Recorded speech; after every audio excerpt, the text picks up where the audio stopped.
예, 반갑습니다. 오늘은 2월 13일 이제 금요일 본문입니다. 요한복음 5장 1절부터 15절까지 말씀, 나를 고치신 자비의 주인이라는 제목으로 말씀 나누도록 하겠습니다. 자, 우리는 앞서서 가나 일단 두 가지 표적의 이야기들을 살펴봤어요. 첫 번째 이제 가나에서 혼인잔치에 참석하셔서 근데 그때 이제 그쵸 물이 포도주로 변하게 하시는 그 사건을 통해서 가장 혜택을 본 사람들은 사실 물을 뜨던 하인들이라고 말씀을 드렸어요. 그것을 통해서 참된 그 이 기쁨, 그러니까 우리가 누리는 이 모든 은혜의 주인이자 원천이 누구신지를 맛보는 거죠. 그리고 두 번째 우리가 또 표적은 그것이었죠. 이제 주님께서 가나에서 그와 같은 이적을 일으키시고 다시금 예루살렘에 내려가셨다가 오시면서 또 이제 예, 그 왕의 신하를 고치신 이야기, 그 중간에 사마리아를 들린 이야기도 있었어요. 사마리아에서 이제 또 한 여인을 고치시기도 하고, 그 다음에 또 왕의 신하의 아들을 고치시는 이야기를 통해서 우리 놀라운 또 그 표적의 이야기, 두 번째 표적의 이야기를 봤습니다. 그 놀라운 표적의 이야기의 핵심은 바로 그거였었죠. 일단 첫 번째는 주님이 고치시는 방식이 우리가 생각하는 것과 굉장히 좀 다른 점이 있었다. 마치 그 구약에 나오는 그 나아만 장군의 이야기처럼, 그쵸. 우리가 생각하는 방식까지 주님이면 따라주시지 않는다라는 것이었죠. 그럼에도 불구하고 그 이방인, 그 왕의 신하는 믿음으로 그 말씀에 반응을 해서 그냥 그 길을 뭐 그렇게 급하게 돌아가지도 않고 그 가운데서 주님의 놀라우신 은총이 사마리아에 있는 사람들에게 전파된 것처럼 왕의 신하와 그 가족들에게도 전파되어졌다라는 두 번째 표적의 이야기를 살펴보았습니다. 자, 오늘은 이제 다시금 이제 5장의 말씀을 통해서 볼 텐데요. 그 배경이 이렇습니다. 한번 천천히 보겠습니다. 그 후에, 그쵸. 그러니까 이제 요한복음을 조금 제가 늘 천천히 읽으라고 말씀을 드리잖아요. 보니까 요한복음은 사건이 있고, 그 다음에 그 사건을 염두에 두라고 얘기하면서 그 첫 마디들을 계속 보면 그 후에예요. 그러니까 그 후에라는 말은 그 앞에가 뭐였는지 기억하라는 이야기를 하고 싶은 거예요. 그 앞에 무슨 얘기가 끼어 있었는지 기억하면서 우리 그 다음으로 넘어가자라고 하면서 이렇게 얘기를 하죠. 유대인의 명절이 되어서 예수께서 예루살렘으로 올라가시니라. 그러니까 굳이 그냥 명절이 되었다라고 하는데 굳이 유대인의 명절이 되었다 왜 이렇게 쓰는지 혹시 아시겠어요? 이제 이 글을 읽을 그 유대인들의 어떤 명절이나 이러한 것들을 잘 모를 그 이방인 독자들을 배려해서 이렇게 써주는 거예요. 아, 그때 유대인들한테 이런 명절이 있는데 그 명절이 돼서 예수님께서도 예루살렘에 올라가셨어 라는 거죠. 음, 여러분, 명절이나 무슨 행사가 있으면 제일 먼저 어디를 가고 싶나요? 그러니까 저희 동네 수유동에는 뭐 이렇게 보니까 딱 정기적으로 하는 것 같진 않은데 이게 할 때도 있고 안 할 때도 있는데 예를 들면 저희 장모님네 집 밖에 저쪽에 보면 은행나무 축제 같은 거를 해요. 은행나무 길이 쫙 있는데 거기에 막 먹을 것들이랑 막 놀이기구랑 가수들이 와서 노래도 부르고 하는 축제들을 가끔 해요. 매년 하진 않는 것 같아요. 보니까요. 그런 축제들이 있으면 제일 먼저 어디를 가나요, 사람들은요? 그렇죠? 가수들이 있는 무대에 가서 구경을 하려고 하고요. 맛있는 곳을 찾아서 뭐가 맛있는지, 그러니까 그 흥겨움에 도취돼서 나도 그 흥겨움에 올라타려고 한다고요. 제가 어렸을 때에는 이제 흑석동에 살았는데 그 옆에 중앙대학교가 있었거든요. 그 중앙대학교에서 1년마다 이제 가을에 축제를 하면 이제 가수들이 와서 노래를 부르고 그 다음에 대학생들이 술판을 벌이고 수많은 곳에서 즐거운 여러 가지 부스들이 있었어요. 그럼 그걸 대학생들만 즐기는 게 아니라 이웃 주민들이 다 와요, 거기요. 그래서 중고등학생들이 특히 많이 가요. 중고등학생들이 와서 자기들도 막 끼고 싶어 하고 이렇게 한다고요.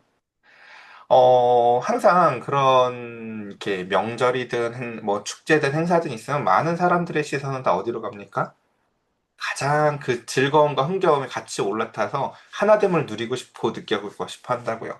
자, 유대인의 명절이 됐습니다. 예루살렘에 올라갔습니다. 우리는 어디로 가고 싶을까요?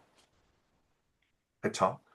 가장 뜨거운 핫플레이스인 성전 근처로 모여들어서 함께 같이 기도하고 그 가운데서 뜨겁게 은혜 받고 뭐 이런 것들을 아마 열망하고 소망했을 것 같습니다. 근데 유대인의 명절이 되는데 예수님의 발걸음은 조금 다른 곳으로 옮겨갑니다. 어딥니까? 예루살렘에 있는데 일단 그 예루살렘에 보면 그 북동쪽에 양들 진짜로 양들이 다니는 양의 문이 있거든요. 그러니까 그 제물들이 통행하는 예, 양문 곁에 있는 히브리 말로 베데스다라고 하는 못이 하나 있었습니다. 그리고 거기에는 행각 다섯이 있었는데요. 그 안에는 많은 병자, 맹인, 다리 저는 사람, 혈기 많은 사람들이 누워 있었다 이야기합니다.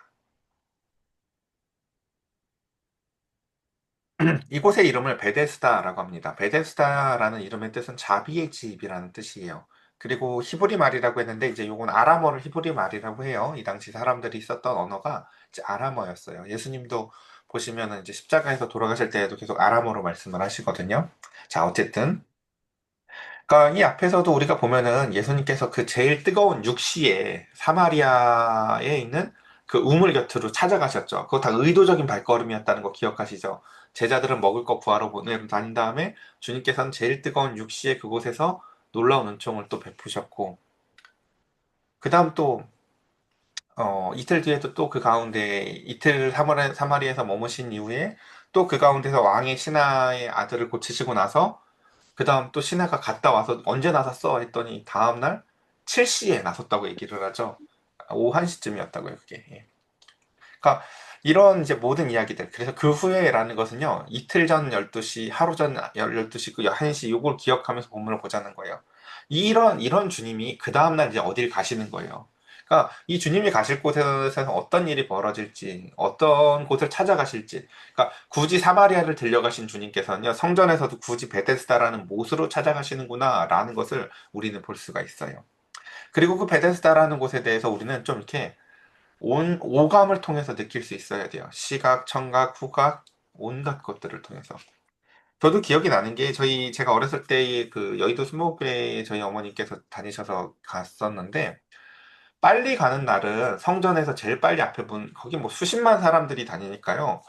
예, 분위기가 참 다양해요. 그러니까 일찍 가면은 빨리 그 문 앞에 서 있다가 제일 먼저 그 금자리라고 했어요. 은혜 받는 자리. 금자리로 달려가서 앞에 앉지만 이제 늦게 가는 날이 정말 이제 예를 들어서 뭐 누가 이게 식구 중에 누가 하나 게으름을 펴가지고 늦거나 버스를 놓치거나 하면 이제 늦는 거죠. 그럼 성전 안에도 못 들어가요.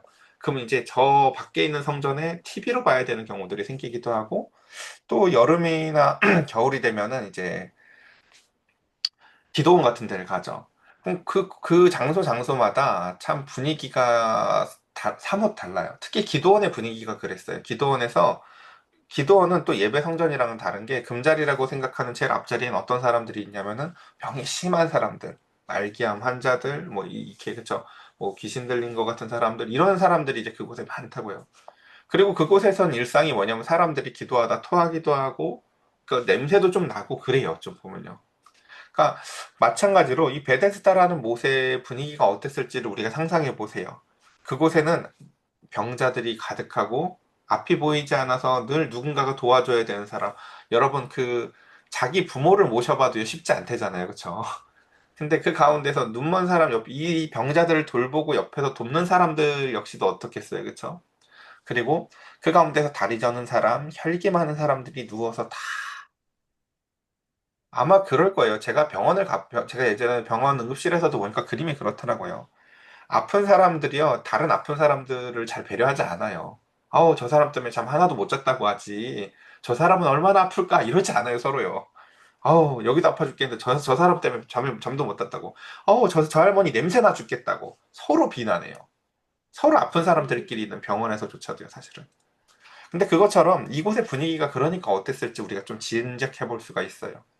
그리고 그 다음에 물의 움직임을 기다리니 이는 천사가 가끔 못에 내려와 물을 움직이게 하는데 움직인 후에 먼저 들어가는 자는 어떤 병에 걸렸든지 낫게 되밀어라 라는 고고학적인 문헌이 있을 정도로 여기가 유명했어요, 사실은요. 그러니까 그 소문이 나서 많은 사람들이 찾아오던 곳이기도 해요. 근데 여러분 그 유럽이나 이런 데서 혹시 뭐 세계는 지금 뭐 이런 프로그램 보신 적 있는지 모르겠는데 그런데 가보면요, 이렇게 물이 이렇게 뽀글뽀글뽀글 오르다가 한 번씩 이 힘이 응축했다가 물이 펑 하고 한 번씩 솟아오른다고요. 그냥 여러 온천이에요. 그냥 온천이에요, 사실요. 예. 여러분 혹시 몸이 아팠는데 목욕탕 가서 지지고 났더니 낫는 경험 해보신 적 있나요? 예, 그쵸. 예, 그래요. 그냥 그런 곳이에요. 그냥 그런 곳인데 우리가 요한복음 이전을 생각해 보면 그렇죠. 말라기 시대 때부터 주님께서 약 400년간 이 땅에 말씀을 보내지도 않고 선지자를 보내지도 않아요. 그러니까 사람들이 이제 율법이 매달리면서 율법을 지키면서 그 가운데서 하나님이 진짜로 이 땅에 말씀의 기가를 주시자 그때 열심히 발달한 그 신학 체계 중에 하나가 뭐냐면 천사들에 대한 이야기예요. 사람들이 천사를 숭배하고 천사를 굉장히 그러면서 발달한 모습 중에 하나가 바로 이런 거예요. 아, 저기 보니까 우물이 한 번씩 펑 하고 솟을 때가 있는데 그게 천사가 오르락 내리락 하는 거래. 그때 제일 먼저 들어가는 사람 병이 낫는데 그럴듯해요, 이게요. 우리한테는 별로 그렇지 않지만요. 아픈 사람들한테는 그럴듯해요, 이게요. 자, 이제 이곳이 바로 그런 곳이었었어요. 그러니까 이곳은 냄새나고 더럽고 서로가 경쟁 관계 가운데서 내가 제일 먼저 들어가야 되는 그 냉혹한 현실 속에서 아무도 나를 먼저 돌봐주지 않는 그 장소. 이름은 자비의 집이지만 자비가 없고 그 가운데서 서로가 서로를 증오하고 미워하면서 자기 연민에 빠져 있는 수많은 아픈 사람들이 모여 있는 바로 그 베데스다를 여러분 잘 생각해 보세요. 그리고 주님은 저 축제의 분위기 가운데에서 예루살렘의 사람들이 가득하고 바글바글해서 먹을 것도 넘쳐나고 흥겹고 즐거운 그곳이 아니라 이곳을 굳이 찾아오시는 예수님의 발걸음을 생각해 보십시오. 오늘 우리를 요한은 성경의 이 렌즈를요, 우리에게 그곳으로 인도하고 있어요. 거기 말고 우리 여기 보자 라고 하시면서 말입니다. 자, 봅시다. 자, 거기에는요, 38에 된 병자가 있었더라 라고 얘기합니다. 38에요. 어제 제가 목사님들 모임에 갔는데 저 나이 몇 살이냐고 물었는데 순간 빨리 기억이 안 나요. 제가 이제 이렇게 그 윤석열 덕분이니까 만 나이라고 해서 사람들이 나이를 요즘에 두 개로 불러서 저도 헷갈려요. 그래서 근데 제 나이도 적은 나이가 그래도 이제 아니라고 느끼는데 이 병자가 아팠었던 세월만 38년이래요. 뭐 10년이면 뭐가 변한다는데요. 네 번째 변할 시간이죠. 그러니까 이 정도 되면 사실은 낫기를 포기할 것도 같아요. 사실요. 제 생각에는요. 그러니까 이 사람이 정말 훌륭하다고 느끼는 것 중에 하나는요. 이 정도 되면 이제 안 믿을 것 같거든요. 누가 무슨 말을 해도요. 근데 이 사람은 그래요. 그러니까 38년 된 병자의 인생을 우리가 조금 생각해 보면, 어, 감이 사실 상상이 잘 안 돼요. 저희 친할머니가 어렸을 때부터 다리가 다치셔가지고 누워 계셨다고 하거든요. 돌아가실 때까지 그러셨는데.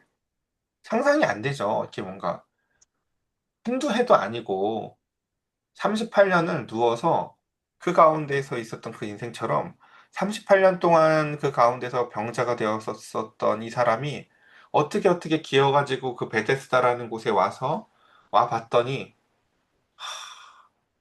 여기서조차도 누군가의 위로가 없고 누군가의 자비가 없고 나보다 나아 보이는 사람들. 저 사람은 눈은 안 보이지만 뛰어들 수 있고 저 사람은 그 가운데 혈기는 말랐지만 지가 움직일 수는 있고 하는 수많은 경쟁 속에서 허비되면서 한 해, 두 해, 이 사람이 뭘 안 해봤겠어요? 그쵸? 혹시나 새벽에 물이 움직이면 내가 제일 먼저 들어가야지 하고 물가 곁에서 밤을 지새워 본 적도 얼마나 많을까요? 그쵸? 물이 움직일 때 제일 먼저 들어가야 된다니까, 어쨌든 간에. 이거고 저거고. 이 사람이 안 들어가 봤을까요? 물속을요, 그냥? 전 많이 들어가 봤을 것 같거든요, 사실은요. 같이 들어가서, 그리고 아무도 안 나서, 그래도 또 믿어. 뭐 이런 경험들 진짜 많을 거예요, 사실은요. 근데도 또 그곳을 못 떠나요, 놀라운 걸. 전 가끔 보면 그 이단들에서 못 나오시는 분들을 보면 비슷한 느낌을 많이 받거든요. 이단이라고 밝혀져도요, 못 나와요, 그곳을요, 이렇게. 물이 제일 먼저 움직였을 때 이 사람이요, 들어가 봤을걸요, 사실요. 이 정도 세월이면요, 물이 제일 먼저 움직였을 때 들어가 본 경험도 있을 거예요, 사실은요. 근데 안 나서니까 또 다른 해석을 하죠. 이 정도나, 이건 천사가 아니었나? 근데 이게 좌절과 절망이면서도 동시에 나한텐 유일한 희망이라 그것을 놓지 못하고 이곳에서 38년이라는 세월을 허비하면서 인생을 보내는 거예요. 계속. 확실히 움직일 때 내가 다시 들어가야지. 또, 저 사람이 날 도와줬으면 내가 들어갔을 텐데. 이 시간은 또한 동시에 이스라엘 백성들이 광야에서 하나님 앞에 훈련받았던 시간하고도 동일한 시간이기도 합니다. 그러니까 얼마나 긴 세월인지 알겠죠. 자, 근데 예수께서 그 누우신 것을 보시면서 병이 벌써 오랜 줄 아시고 이르시되 이렇게 말씀하시죠. 네가 낫고자 하느냐라고 주님은 이 사람에게 병을 낫고자 하는 의지가 있는지를 물어봐요. 여러분 이게 당연하지 않아요. 제가 보면요. 이렇게 오랜 병을 갖고 있던 사람들, 이렇게 긴 세월을 가진 사람 만나기도 쉽지 않지만 시간이요. 10년, 15년 지나가면요. 그런 의지가 꺾여요, 사실은요. 예. 근데 이 사람에게 있어서는 여전히 그 의지가 있었다라고 얘기를 해요. 근데 여기서 이렇게 얘기를 하시죠. 네가 낫고자 하느냐라고 물어봤을 때 이 38년 된 병자는요. 이 말을 어떻게 해석했을까요? 38년 된 병자는 어쨌든 예수님보다 나이가 훨씬 그러니까 예수님보다 훨씬 나이가 많은 환자일 거 아니에요. 그렇죠? 예수님을 보니까 건장해 보여요. 그리고 그 가운데서 어, 나한테 물어봐요. 낫고 싶니요? 그럼 이 환자한테는 이게 무슨 말처럼 들려요? 제가 좀 안아서 던져드릴까요? 이렇게 들릴 거라고요, 이 말이요. 왜요? 우리 이 앞에서 얘기했잖아요. 수많은 그 기적과 이적을 막는 제일 큰 핵심이 바로 편견이었다고요. 이 38년 된 병자에게는요, 그런 편견이 있었어요. 내가 저 못에 들어가지 못해서 못 낫는다라는 것이요. 그러니까 네가 낫고 싶냐라는 말도요, 자기의 편견 안에서 해석이 돼요. 나를 저기에다 넣어주겠다는 소린가? 라고요. 그러자 병자가 대답하되 주여. 그러니까 여러분, 그러니까 말을 제가 그래서 앞에서도 그런 얘기 했잖아요. 이렇게 말을 잘 해석하세요. 주여가 예수님을 진짜 주님으로 안다는 의미가 아니에요. 나를 물로 넣어줄 건가? 라고 하면서 하는 말이에요. 주여. 물이 움직일 때 나를 못에 넣어주는 사람이 없어서 내가 가는 동안에 다른 사람들이 먼저 내려가나이다. 저는요, 이런 고백을요, 정말 많이 들어요. 원래 내가 진급할 차례인데, 저 여시 같은 것 때문에 내가 진급해서 밀려가지고 이렇게 고통스럽습니다. 내가 다음에 진급할 차례인데, 저 갑자기 저 낙하산으로 떨어진 저 녀석 때문에 내가 지금 진급을 못해가지고 이렇게 고통스럽습니다.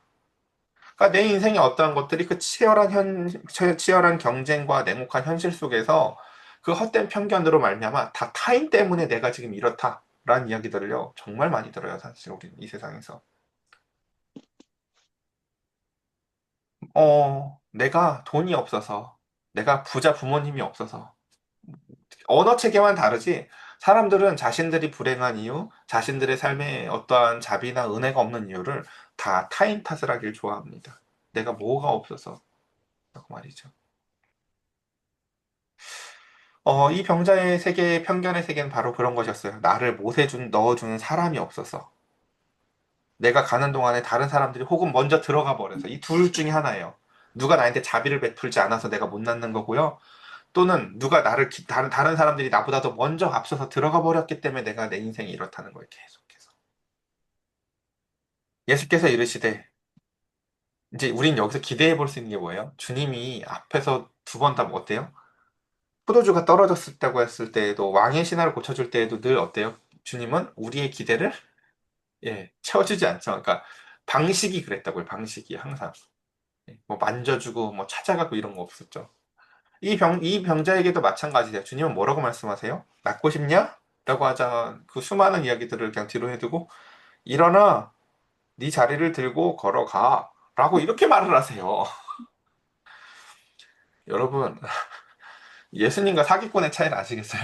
사기꾼이었으면 이 앞에 수많은 퍼포먼스를 했을 거예요. 자, 하면서 막 이렇게 손을 들고 뭐 뭘 했을 거예요. 그쵸? 자, 보세요. 막 뭐런 거요. 주님은요, 그냥 이 사람이랑 둘이 얘기를 해요. 예. 이걸 뭐 신앙에 활용하시렸으면은, 그쵸, 뭘 했을 텐데, 그런 게 없어요. 그냥요. 일어나 걸으래요. 그냥요. 역시나 예상하지 못한 방식대로 일을 하세요. 그러니까 우리는 항상 이런 지점들이 우리에게 되게 큰 소망이 되셔야 돼요. 우리의 편견들이 있잖아요. 내 인생이 이런 이유, 내 인생이 이렇게 꾸질꾸질한 이유, 내 인생이 이렇게 고단한 이유를 하면서 수많은 헛된 편견들을 우리는 이유라고 찾을 수 있어요. 근데 그 모든 편견들을 단번에 부수실 수 있는 주님의 말씀은 바로 그냥 일어나 네 자리를 걸어라 라는 주님의 말씀 한마디면 우리의 인생의 수많은 문제들이 사실은 해결될 수도 있다라는 것입니다.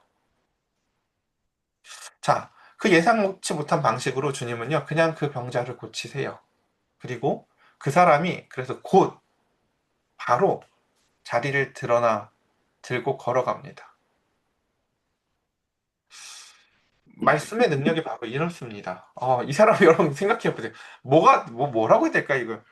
드라마를 틀어서, 이제, 야, 폭삭 속았수다 재밌겠는데 보자 하고 틀었는데 5분 만에 드라마 끝난 기분 혹시 생각해 보셨어요? 관식이도 보고 뭘 봐야 되는데 갑자기 5분 만에 끝난 것처럼.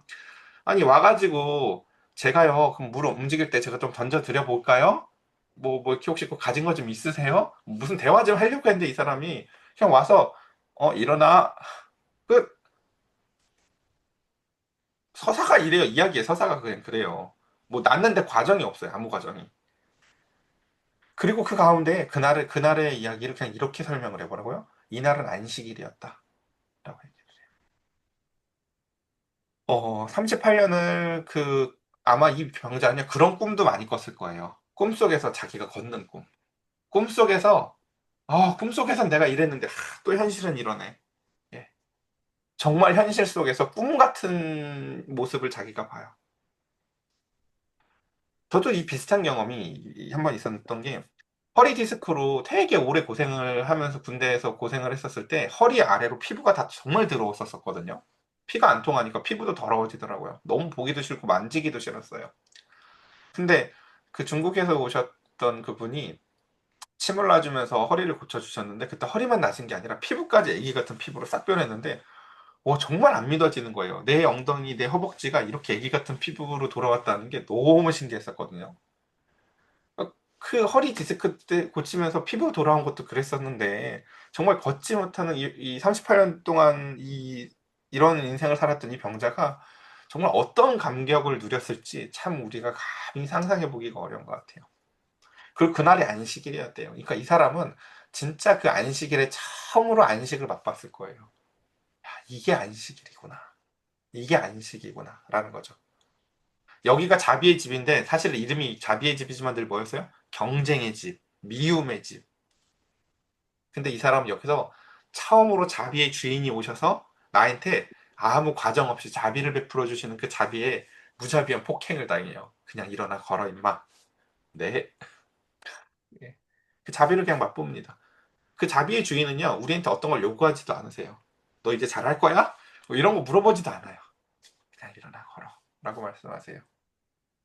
그리고 그를 요한은 이렇게 얘기해요. 유대인들이 병 나은 사람에게 이르되, 우리 여러분 철로역정에서 이름 중요했다고 했던 거 기억나시죠? 이름 없던 사람이 크리스찬이 되고 이런 것처럼요. 이 사람 이름이 바뀌었어요. 이제 뭘로요? 병자, 38년 된 병자에서 이제요, 병 나은 사람이 됐어요. 이제 이름이요.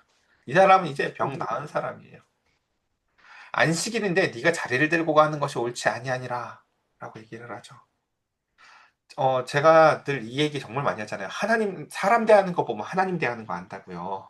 예? 사람이 나았는데 나은 사람이 안 보이고 안식일 어기는 게 보이는 사람은요, 하나님한테도 똑같이 따지는 거 아니에요, 이거요. 예. 주님, 오늘은 안식일인데.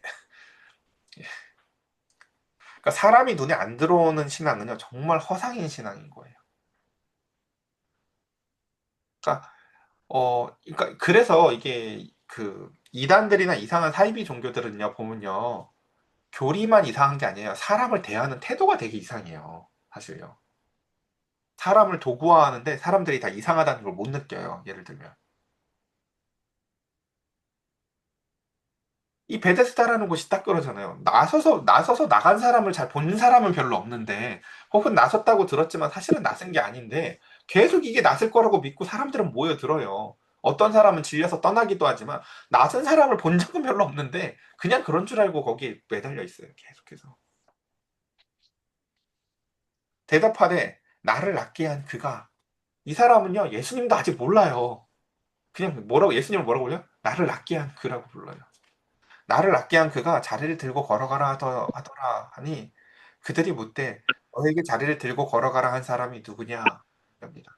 이 사람은 여기서 철저히 한 번 더 이해를, 나에게 자비를 베풀어 주신 분과 그 유대인들의 차이를요. 본능적으로 대화해 보면 알잖아요. 저 유대인들은 내가 나선 것에 대해서 관심도 없고 반갑지도 않구나. 나를 안식일 어긴 사람 취급하는구나. 아, 내가 다리가 나섰는데 안식일이니까 하루 더 있다 일어났어야 되는구나. 정말 이상한 소리라고 앉아있죠, 지금. 예. 그러자 고침을 받은 사람은 그가 누구인지 알지 못하니, 이는 거기에 사람이 많음으로 예수께서 이미 피하였습니다. 라고 얘기하죠. 그러니까 주님은요, 이 한 사람을 의도적으로 찾아오셔서 그곳에서 이 사람을 고쳐주신 이후에 그 자리를 피하셨어요. 이 사람에게 그날의 안식을 베풀기 위해서요. 그리고 그 후에 14절 다시 뭐라고요? 예수님께서 성전에서 그 사람을 예수께서 성전에서 그 사람을 만나 이르되, 이제 장소가 어디예요? 이 사람 여러분 얼마나 궁금했을까요? 그 베데스다에서 맨날 밖에서 사람들 소리가 또 우글우글해. 병자들도 또 새로운 병자들이 많이 들어와. 나는 베데스다에만 있었지 저 성전 구경도 못했을 거 아니에요, 제대로. 그렇죠? 그러니까 저 성전 앞에서 동전 구걸하는 사람들이 이 사람한테는요, 꿈이었을 거예요. 나도 성전에서 동전이라도 구걸해봤으면 좋겠다. 이런 게 꿈이었을 거예요, 이 사람은요. 다리가 불편하니까 베데스다를 떠나본 적이 없었을 거라고. 근데 이 사람이 드디어 다리가 멀쩡해졌어요. 그리고 이제 막 가니까 전에 막 나를 알아보던 사람들 얼마나 많겠어요. 너! 그쵸. 이 사람이 그날 하늘이 얼마나 이쁘고 성전의 그 자비가 얼마나 느껴졌을까요? 근데 거기서 다시 그 나를 고쳐주신 주님을 만나요. 그리고 주님은 그곳에서 이 사람하고 두 번째 대화를 이렇게 나누고라고요. 보라, 네가 나았으니 더 심한 것이 생기지 않게 다시는 죄를 범하지 말라. 유대인들의 이야기랑 예수님의 말의 가장 큰 차이를 아시겠어요? 진짜 자비와 사랑이 누가 있는지를 우리는 여기서 볼 수 있어요.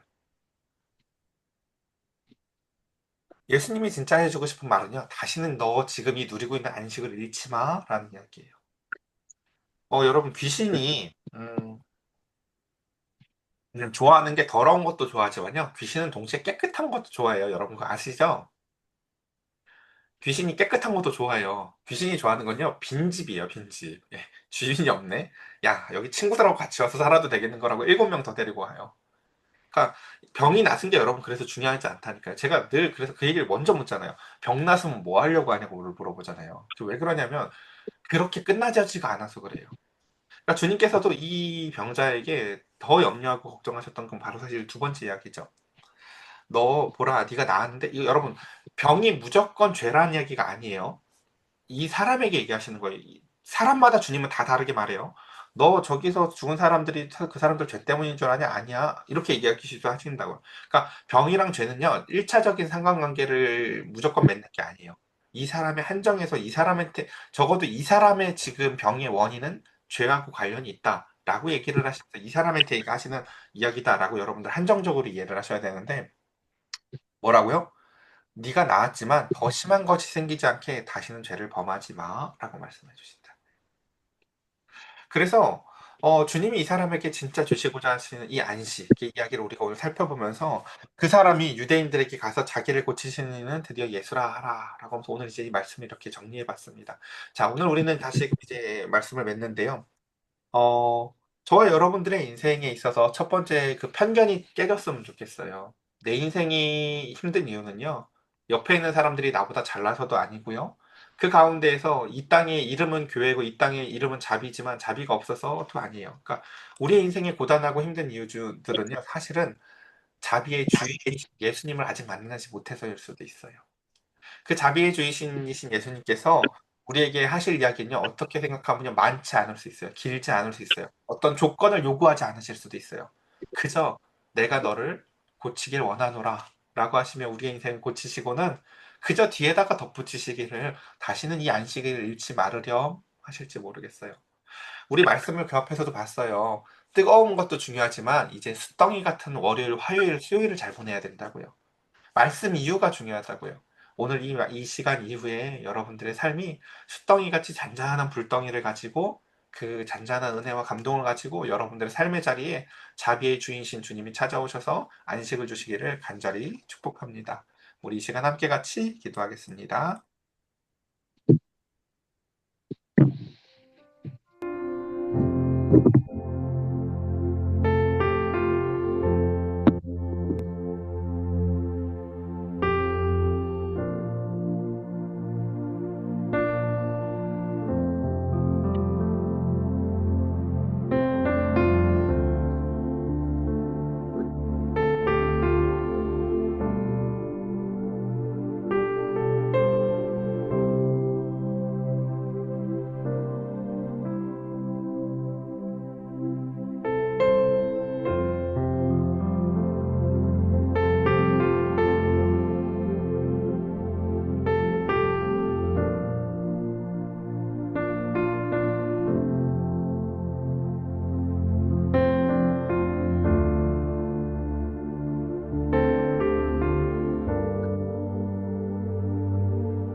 살펴주시고 아버지 그 아이들 아무도 할 말 안 하는 것 같습니다. 이것은 아닌 것 같습니다. 이거를 그리고 만나겠습니다. 아버지 그 빛을 읽을 수 없습니다. 그러면 안 되는 필요가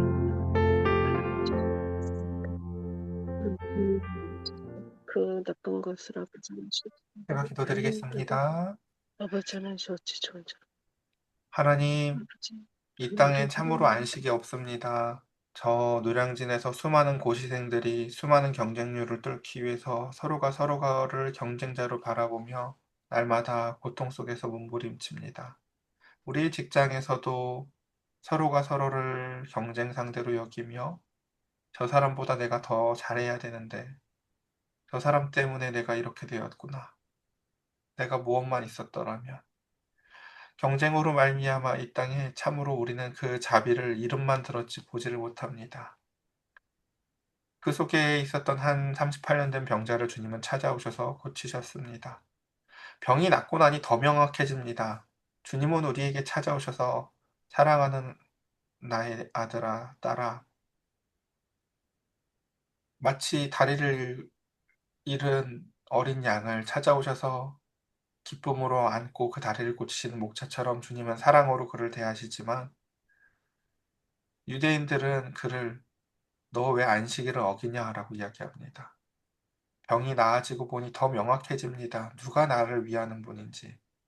우리 사랑하는 성도들, 세상 가운데에서 내가 갖고 있던 편견으로 말미암아 갇혀 살지 않게 하시고 나를 그저 일어나라.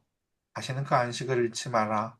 우리에게 사랑으로 불러주시고 말씀으로 그 능력으로 그 자비하신 뜨거운 사랑으로 우리를 긍휼히 여기시는 주님의 사랑에 잇대어 살게 하여 주시옵소서.